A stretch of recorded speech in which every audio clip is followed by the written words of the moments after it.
Kentucky Congressman James Comer joins us now. Sir, it's good to have you back on. We're talking obstruction here. It seems pretty obvious when you listen to what Karine Jean-Pierre said right the day of when Hunter had his big moment outside of the Senate. What exactly are you asking for from the White House?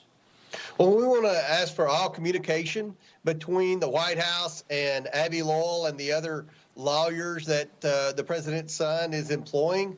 We believe that this was a coordinated effort. We believe that the White House has been colluding with Hunter Biden's legal team from day one to obstruct, to intimidate, and now to avert a lawful congressional subpoena. So these are all very serious offenses. The collusion with disobeying a congressional subpoena, that's actually an impeachable offense.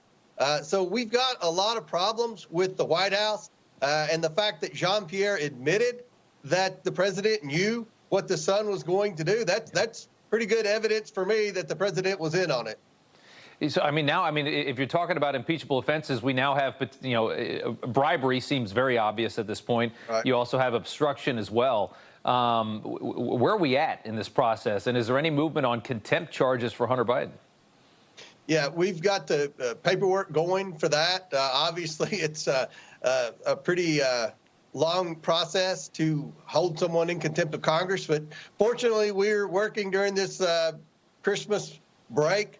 We should have everything ready to go when we reconvene next week in Washington, and hopefully we can hold him in contempt of Congress. I told my colleagues in the Republican conference, if Hunter Biden doesn't comply with our subpoena, then we might as well throw the subpoena power away, because nobody's going to comply with the congressional subpoena.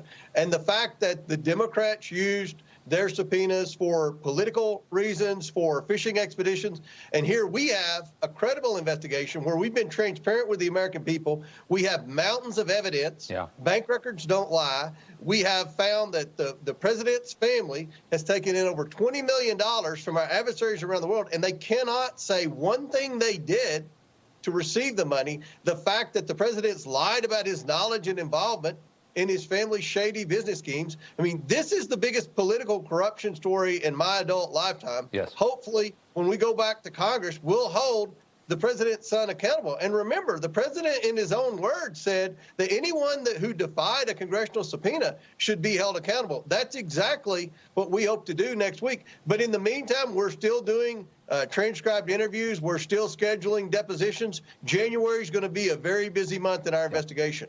Yeah, and the fact that Hunter is defying a subpoena speaks volumes. You know, if they have all this defense, if they say it was all on the up and up, why are you defying a congressional subpoena to the point where you might be held in contempt?